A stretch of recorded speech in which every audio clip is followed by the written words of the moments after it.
Hello guys, j'espère que vous allez bien. On se retrouve aujourd'hui pour la vidéo où on clôture la deuxième semaine du mois d'avril pour préparer donc la troisième semaine. Nouvelle petite organisation pour moi, je voulais vous expliquer. Donc là, il y aura toujours dans ce petit track, je sais pas trop comment appeler ça, un organisateur on va dire. Donc j'ai fait maison, c'est en carton, c'est solidifié puis collé. Donc on aura toujours l'argent liquide, les enveloppes de la semaine et ensuite au fond les enveloppes épargne. Donc voilà pour ça. Et ensuite, je suis en train de faire mon budget planner. Donc, ça va être vraiment annuel. J'attends encore quelque chose des intercalaires et j'ai pas terminé tous mes imprimables. Je vous le ferai partager, évidemment, encore une fois, gratuitement. Donc, quand les liens seront disponibles, je vous les mettrai tous toujours en barre de description de vidéo. En attendant, vous pouvez en retrouver quelques-uns. Je vous laisse regarder en dessous de cette vidéo et cliquer sur les liens Google Drive pour les télécharger et les imprimer chez vous. Donc voilà comment je m'organise maintenant. Nous avons donc, première page, c'est un plan de budget annuel. Je ne l'ai pas encore terminé, mais en gros, vous avez annuellement, donc là ici à tous les mois de janvier à décembre, les dépenses qui vont tomber. Pour l'instant, j'ai mis mon abonnement de chaudière qui tombe en février, c'est entre 140 et 160 euros, donc j'ai compté 160 euros. Taxe d'habitation, taxe foncière, plutôt, en gros, il faut que j'ai ces sommes-là vers octobre, donc j'ai compté 1000 euros. Ensuite, les impôts sur le revenu, donc c'est à peu près en juin qu'il me faut ces montants-là, donc ici 400 euros de régularisation, vu que les impôts sur le revenu sont directement prélevés sur nos salaires respectifs. Ensuite, j'ai ajouté l'eau pour une facture de régularisation en mai. J'ai compté 100 euros pour être large. Ma dernière facture était de 70 euros à peu près. Et j'ai bien sûr réactualisé ma mensualité depuis. Donc, c'est vraiment toujours dans l'optique de prévoir, de prévenir et donc c'est pour ça qu'on est toujours un petit peu plus large. Et pareil pour le gaz d'électricité, c'est vers septembre et j'ai compté comme la dernière fois, sachant que j'ai été remensualisée depuis, donc j'ai quand même compté 80 euros. J'ai pas tout à fait fini, il y aura plusieurs choses qui viendront s'ajouter, mais c'est pour voilà, avoir vraiment un plan de budget annuel et surtout sur ce qui va sortir et quand. Comme ça vous permettra de mieux gérer vos enveloppes épargne et de vous donner des objectifs. Ensuite, j'ai donc mon tracker pour remboursement de crédit. Vous allez me dire, mais par rapport à ta vidéo sur le remboursement de crédit à effet boule de neige, que je vous mets d'ailleurs en barre d'infos ici, si vous ne l'avez pas vu, le montant a baissé. Alors, je vous explique pourquoi. J'ai donc mes crédits et dettes ici et mon tracker là, tout simplement parce que j'avais compté mon crédit étudiant. Et j'ai appelé mon banquier pour voir pour le rembourser en anticipation. Et vu que je suis à la fin de mon crédit, car il se termine en décembre cette année, le taux est déjà payé depuis bien longtemps. C'était un crédit sur plusieurs années, puisque c'était mon crédit étudiant. Le taux étant déjà payé depuis bien longtemps, en fait, ma mensualité ne comporte uniquement ce qui me reste à rembourser. Donc, c'est un virement de presque 200 euros que je fais tous les mois, mais si vous voulez, il n'y a aucun avantage à le rembourser en septembre. Sur ma vidéo que je vous ai mis tout à l'heure en barre d'infos, vous voyez que je le rembourse en septembre au lieu de décembre. Il n'y a aucun avantage pour le coup de le rembourser avec seulement 2 mois avant. Donc je l'ai retiré de mon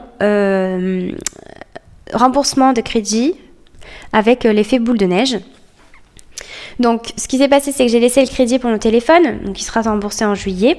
J'ai retiré la mensualité de ce mois-ci, je voulais rajouter 150 euros, mais je le ferai qu'à partir de mai, car j'ai besoin de ces 150 euros pour mettre dans une certaine enveloppe épargne, je vous montrerai tout à l'heure. Donc le crédit téléphone sera donc bien remboursé en juillet et à partir de juillet, c'est le crédit du 4x4 qui nous reste de 181,58 € en mensualité par mois où viendront s'ajouter donc les 200 € que je gagnerai après avoir remboursé le crédit du téléphone. Donc on passera sur des plus grosses mensualités et en décembre donc je pourrais dès janvier, vu qu'en décembre je rembourse de l'autre côté mon crédit étudiant, je pourrais dès janvier rajouter à nouveau de l'argent supplémentaire, donc 180 € supplémentaires, à ce que je rajoutais déjà à ma mensualité pour pouvoir rembourser plus rapidement le crédit du 4x4. Et donc, vous voyez que c'est toujours en août que je finis de le rembourser. Du coup, j'ai quand même gardé les trackers crédit et dette. Donc, je l'ai mis à jour. C'est pour ça que le montant donc a changé. Et j'ai recolorié les bonnes cases qu'il faut. Ensuite... Si je tourne, vous allez voir donc mon challenge des 5050 €. Donc c'est le challenge des 100 enveloppes que vous connaissez. Je vous mets, si vous l'avez loupé, la petite vidéo que j'ai faite à ce propos en barre d'infos ici.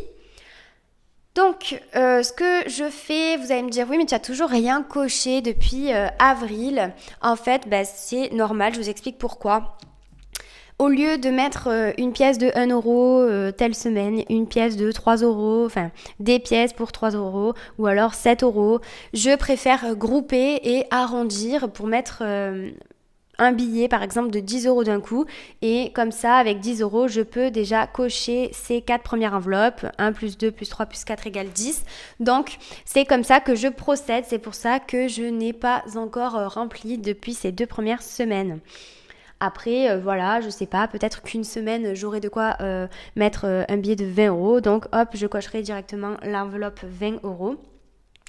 Donc, je l'ai mis ici juste après les crédits parce qu'on arrive au challenge et objectif épargne. Donc, voilà comment est-ce que j'ai illustré ça. Donc le support des objectifs, là c'est forcément le nom de votre épargne, donc le nom de votre enveloppe. En réparation de voiture, moi j'ai mis un objectif de 600 €. Je vous explique. J'ai actuellement donc 300 € dans cette enveloppe, sachant qu'elles vont partir dans pas très longtemps ou du moins le mois prochain ou le mois d'après, on va changer les pneus du 4x4, donc il y a de l'argent qui va sortir. Moi, mon objectif, c'est de monter jusqu'à 600 € pour être large en fait, pour toujours avoir au minimum 300 € qui correspond à une vidange révision sur la plus grosse voiture, c'est-à-dire le 4x4. Donc... En gros, là, je sais que j'ai largement ce qu'il faut pour les pneus parce que je vais remettre de l'argent, je vais remettre 100 €. Donc j'aurai 400 € dans cette enveloppe à la fin du mois. Je sais que j'aurai ce qu'il faut pour les pneus. Mais mon objectif vraiment à un peu plus long terme, on va dire, moyen terme pour être correct, c'est de toujours avoir à peu près 600 € dans cette enveloppe. Et du coup, là... Une petite différence pour l'épargne des vacances. Donc, on part en vacances quand même cet été. Et il va me manquer 600 € de ce que j'avais déjà prévu pour. Donc, voilà, en juillet, il faut que j'atteigne 600 €. Après, j'ai aussi mon enveloppe week-end qui là, avec le confinement, clairement, on peut pas partir en week-end. Donc, l'argent qu'il y a dans cette enveloppe week-end, je vais peut-être la fusionner pour l'enveloppe vacances et j'arriverai plus facilement à ce montant de 600 €. Pour l'épargne de fonds d'urgence, donc j'ai un objectif de 1000 €, comme vous, je pense, parce que vous le voyez, vous l'avez vu dans ma vidéo des 5 étapes pour une bonne santé financière. Si vous êtes nouveau et que vous l'avez raté, je vous la mets aussi en barre d'infos. Et donc, il faut au minimum 1000 € dans son enveloppe de fonds d'urgence pour pouvoir être un peu plus serein financièrement. C'est la première étape pour atteindre cet objectif-là. Donc, forcément, mon objectif est de 1000 €. Voilà, pour l'urgence de l'appart, j'ai mis 500. Et puis après, voilà, les animaux 200. Les impôts, 1000 €. Chaudière, 160 €, c'est pour février de l'année prochaine. Nouvel an, 300 €. Noël de 100 euros, nouvelle voiture 6000 euros. Voilà, après vous voyez que les objectifs ne sont pas forcément tous arrêtés à une date précise. Forcément, Noël le jour de l'an, c'est pour Noël et le jour de l'an, il y a une date précise. Mais la nouvelle voiture, bon, on n'en a pas du tout besoin pour le moment, mais on veut mettre ses fonds pour quand on revendra une de nos deux voitures, on ait largement de quoi se payer une voiture. Alors pas neuve, attention, je suis absolument contre. Acheter une voiture neuve tout simplement parce que dès qu'elle sort du garage elle décote énormément, donc s'il vous plaît ne faites surtout pas l'erreur d'acheter une voiture neuve. Je vous conseille tout simplement de prendre une occasion à 6000 km à peine, c'est tout comme si elle était neuve, donc vraiment s'il vous plaît arrêtez d'acheter des voitures neuves, c'est vraiment pas bon pour votre budget. Une voiture n'est pas un investissement parce qu'elle décote chaque année un peu plus, donc c'est absolument pas nécessaire. Santé 400 euros, mariage 10 000 euros donc, en plus du challenge que je fais des sans enveloppe. Séjour Disney 600 euros, passe annuel 500 euros et puis passe saison ski 800 euros. Donc voilà, ça c'est pour vous donner des exemples sur mes objectifs. Et on passe donc à la page suivante. Donc là, on attaque le mois d'avril. J'ai commandé des intercalaires que j'ai pas encore reçus, mais ça sera une intercalaire par mois. Donc là, le mois d'avril, j'ai mis tous les jours qu'il y a en avril. Le document en lui-même est comme cela. Donc c'est vraiment universel pour chaque mois de l'année. C'est à vous de remplir les jours. Et donc là, je l'ai fait pour avril. Nous sommes le 18. Voilà, c'est la fin de la semaine 2. Et comme ça, je peux organiser, séparer mes semaines et aussi cocher pour voir où j'en suis. Ensuite vient le budget mensuel pour le mois d'avril, toujours, parce qu'on est dans avril. Mes menus de la semaine, donc là forcément c'est la semaine 2, je l'ai pas noté ici. Et juste derrière, donc les inventaires, congélateur, frigo, placard et hygiène entretien que j'ai pas encore fait.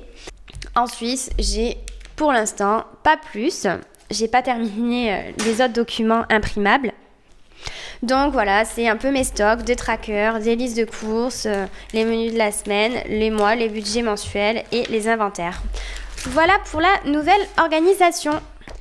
Donc au niveau de mon track à enveloppe, là j'ai du liquide. En fait c'est l'argent que j'ai gagné en vendant quelque chose, donc j'ai eu du liquide que je placerai tout à l'heure dans les enveloppes épargne. Vous pouvez voir que sur mes enveloppes, elles sont toutes écrites maintenant en étiquette transparente. Voilà, au moins ça ne s'effacera pas et puis ça se voit mieux, je trouve, pour moi en tout cas. Ça fait plus propre tout simplement. Donc on est parti pour les enveloppes de la semaine. Donc en alimentation, j'avais un budget de 50 euros pour la semaine 2. Et comme vous le voyez, j'avais fait mes courses parce que je l'ai fait le samedi ou le dimanche, le jour même. Et il me restait 0 euros. Donc on clôture cette semaine. On n'a pas dépassé. Et donc pour la semaine 3, aujourd'hui on est 18. J'ai à nouveau un budget de 50 euros, comme pour toutes les semaines en alimentation. Et j'ai dépensé pour ma semaine 25 euros et 12 centimes. Je vous mets en barre d'infos le lien pour ma vidéo de retour de course sur la semaine 3 d'avril. Et donc, il me reste pour cette semaine 24 euros et 88 centimes. Évidemment, le but étant de ne pas les dépenser pour les mettre dans les enveloppes épargne.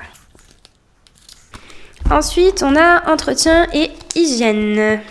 Donc, pour rappel, on a 10 euros par semaine. Je n'ai presque rien dépensé la semaine dernière et il me reste 9,48 euros. Cette semaine, je rajoute donc mes 10 euros. Donc j'aurai 19,48 €. On est le 18 avril. Et donc, je suis allée aux courses comme je vous l'ai dit hier. Et en entretien, j'ai dépensé 4,64 €. Ce qui me fait un total à 14,84 € pour finir la semaine. Pour l'enveloppe restaurant, je vous avais expliqué que la première semaine, on avait pris à emporter. Donc, j'avais utilisé d'avance l'argent de 10 € de cette semaine 2 pour faire un emporté à 20 €. Donc, nous étions à 0. On recommence la semaine avec 10 €. Et donc, la semaine prochaine, quand on aura 20 €, on prendra peut-être, je dis bien peut-être, à emporter. Sinon, ça ira en épargne. Pour les loisirs, pareil, un budget de 10 € par semaine. Donc là, mon mari a dû manger au travail pour 9,60 € et je vais les retirer de loisirs. Ça fait 40 centimes. Donc, ils sont là, mais on les utilisera pas. Du moins, on les a pas utilisés la semaine 2. Semaine 3, on met 10 €. Ça fait 10,40 €. Dans divers, on a 10 € par semaine. On n'avait rien utilisé, 1 € pour dans la deuxième semaine, dans la première semaine, pardon. Donc là, on a toujours 19 € dans divers. Et on rajoute 10 € pour cette semaine. Ça nous fait 29 €. Pour terminer, l'enveloppe carburant. Donc, pour ma voiture, je n'avais pas utilisé du tout sur mon budget mensuel de 120 €. Mais je suis donc allée à la pompe cette semaine pour un total de 52,51 €. Ce qui me fait encore 67,49 €. Et j'y suis allée le 15. Je n'aurai pas besoin d'y aller la semaine prochaine. Donc, ça me restera pour ma dernière semaine d'avril. Tout est donc bien calculé. En ce qui concerne le 4x4, on avait fait un plein la première semaine. Mais cette semaine, du coup, pas eu besoin. Donc, on ne touche rien. Voilà pour les enveloppes à la semaine. Et comme je vous l'ai dit, j'ai ces 30 € là à placer en épargne. Je vais aller chercher mon enveloppe travaux. Les travaux de la maison. Et je vais les mettre à l'intérieur. Donc, en l'occurrence, là, c'est pour construire un mur.